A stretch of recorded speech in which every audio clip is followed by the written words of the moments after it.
এ যেন 10 গোলের এক খেপাটে ও শ্বাসরুদ্ধকর থ্রিলার ম্যাচ। ফ্রান্সকে 6-4 গোলে হারিয়ে 1966 সালের পর বিশ্বকাপে নিজেদের সেরা সাফল্য নিয়ে মাঠ ছাড়ল থমাস টুখেলের শিষ্যরা। ফুটবল বিশ্বকাপে তৃতীয় স্থান নির্ধারণী ম্যাচে তৃতীয় মিনিটেই ডেকলান রাইসের গোলে লিড পায় ইংল্যান্ড।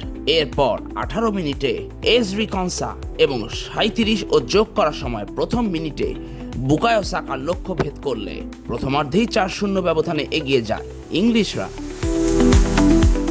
ম্যাচ থেকে ছিটকে পড়া ফ্রান্স দ্বিতীয়ার্ধে দারুণভাবে ঘুরে দাঁড়ায়।